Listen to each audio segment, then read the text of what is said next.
We are back with former Buffalo Sabre Andrew Peters.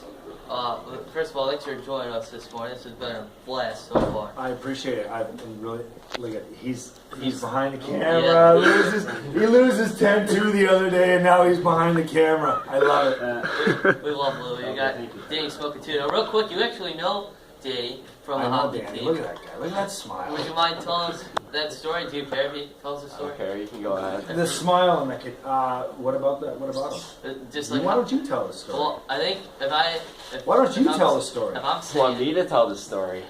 If you want. So I'll tell the story. I'll tell it my way because you know. Yeah. So he actually wrote about it in paper. Did you really? Yeah. You know what I'm going to say this though. I think your dad or somebody wrote a letter to the Sabres. So thank you for that. I mean, I didn't do it for that. I just did it because I saw this kid. Not referring to him. I didn't know him at the time. Right. I see this boy. How old were you then? I was like 9 or 10. Not a young boy. I have a dad. I'm a dad. I have a son. He's 3. So I mean, when he's 9, he'll still be a boy.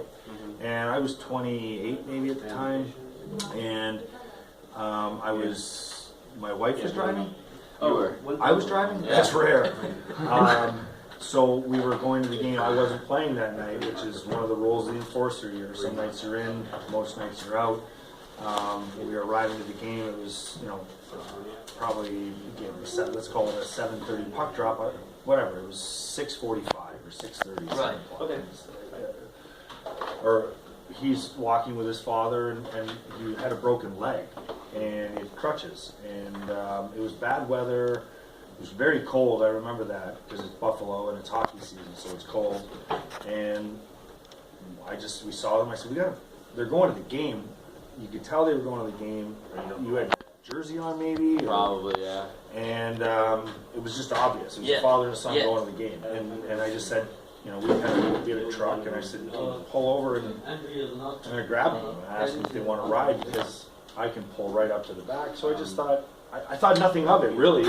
They were kind of timid to get in the car because you're getting called like in downtown Buffalo, like it's getting dark out, and it's like, hey, come get in the car. Here's some candy, come on over. And but they realized who I was, and I just basically I thought nothing of it. I mean, it was really just a kid who needed a ride, and it was crappy weather. So I appreciate you guys appreciating it.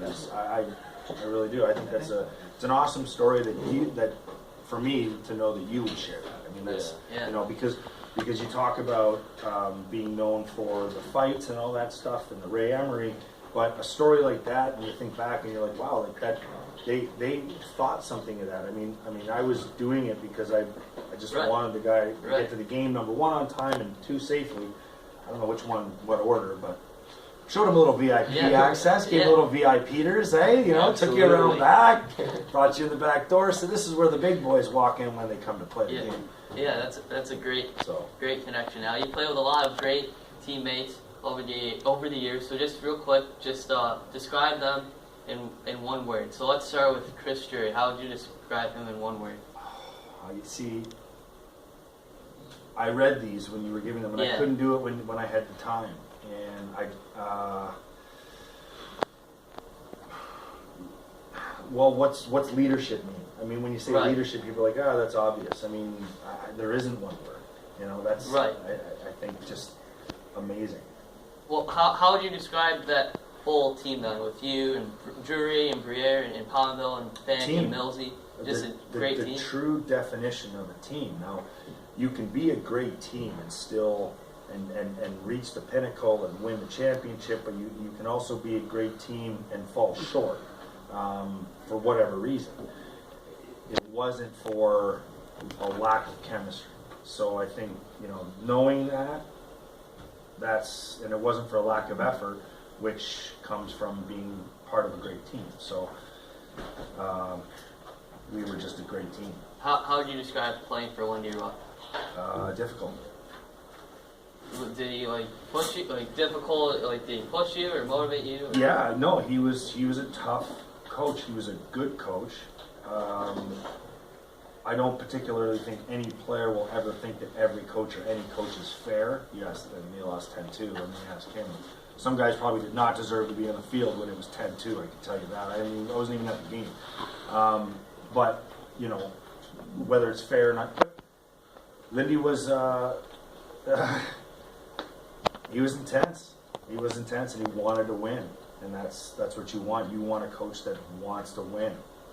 Absolutely. I mean, when you're up, was the coach that I grew up watching. Just that whole team. I still remember that 2007 year. That was just a great year. Okay, so what do you think of Lindy last night when you were talking? I heard you before I came on. They lost 6-1. They used both goalies though, right? Like, yeah. Way to go, Lindy. Like, way to go with trying to keep everybody wondering and playing the head games. I mean, have confidence in your goalie, have confidence in your starter, and tell everybody who it is. What's the secret? That backfired big time last night. And you know, the games and all that stuff, yeah, it didn't work last. Did you see that? Yeah. Allison was? Both goalies lost. So what should they do to try to fix it? Just go with one and say this is our pick guy. The one that you have the most confidence in. Don't worry about hurting anybody's feelings. The problem is they have $11 million or $10.5 million tied up in goaltending, right? And it's almost split down the middle. One guy's making a little bit more. I don't even know which one, but it doesn't matter. Figure out which one and just go with him. And then if you need to go to the situation where you have to pull him, you have the luxury of having another goaltender who makes $5-something million that you can rely on, who should show up and do the job. So, you know, the head games and all that stuff, it didn't work, and you know, part of that might have been the roadblock, you know, that year. I got a couple more for you. When did you know that it was time to retire? Was it hard for you, or was it because you were starting a family that maybe it was a little bit easier? No, it was really hard, and it was because I think when you get to a point in your career where you don't love it the way you're supposed to, the game, that is, the lifestyle, I mean, sure, it never gets old, but the game itself, and that's what brought you to where you are, is when you're not loving what you're doing. I couldn't justify going out and giving up my body with the information that was coming out with concussions, and I was in the American League, and knowing, do I think I could have gotten back to the end? Could I have clawed my way back to the NHL? Absolutely I could. Did I want to? Yeah, but did I care? Right.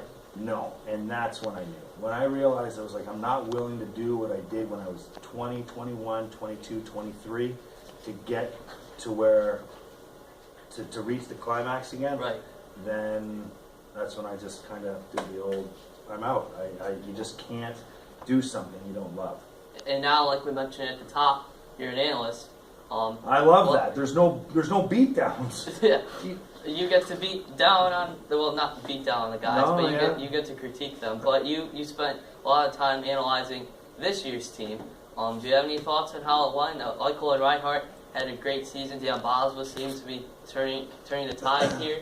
But what do they have to do in year two? All right, they got to sign Rasmus and get him figured out. I don't want Steven Stamkos. I think that's, with his health concern and the salary amount, with the way Jack and Sam played this year, you're going to have to pay them in a couple of years. I don't want to have all that money tied up in Stamkos. I think you might have a Stamkos right here with Jack Eichel. You have Ryan O'Reilly. They if you look at what San Jose did last year to this year, San Jose's been a contender every year. Right. But they went and made some significant moves. They found a new coach. Sabres have done that. They went and they got Joel Ward, Paul Martin. They picked up Spalling. They found a backup goalie. They made a few other deals in there too. But with saying that, the Sabres have kind of done the same thing. They just haven't done it as a team that has been a contender for all those years. They don't already have Vlasic and all those guys. So the Sabres have that in Rasmus. They have these guys. They have the McCabe's. The Zemgus Girgensons, I think, can be a tremendous and important piece. I think this team now, with the financial security of the owners and the willingness to spend the money on the right players, this team could be back to the 06-07 days, and it's hard to believe that was 9 years ago. Absolutely. But very, very, I think quicker than people thought. So Right. I don't think they're a cup contender next year. I think they're going to be a borderline playoff contender. But you look at what they were last year to this year. Absolutely. To watch Complete turnaround. turn a game. Did you enjoy watching hockey this year? Absolutely. What was last year like? I sort Painful. of, yeah. No, say it. It was painful. You ever seen the movie Major League? Yeah. Remember when the guy goes, "Who are these guys?" Yeah. That's what that roster Yeah. was to me. It was, who are these guys? You had guys playing on the first line that were fourth, fifth line guys in the NHL. Yeah. So Absolutely. A quick turnaround, and you know, everybody's excited for the next season to start because of the momentum.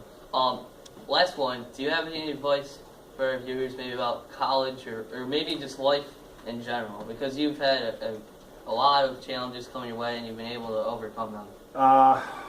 Okay, so whatever you do, be passionate about it. I think that's number one. I think that do whatever you do for the right reasons. Don't do them because you think somebody else wants you to do them, or because you think that's where you're going to have the most happiness, because there's a huge financial gain in that area, because money isn't going to bring you happiness. Happiness in what you do is going to bring you happiness. And I'm realizing that now with what I'm doing, and I think you understand that, and I can see that you understand that, because I didn't know what broadcasting was all about. And now you touched on my resume a little bit, like, well, actually, no, you touched on it a lot, but it's like, I say resume.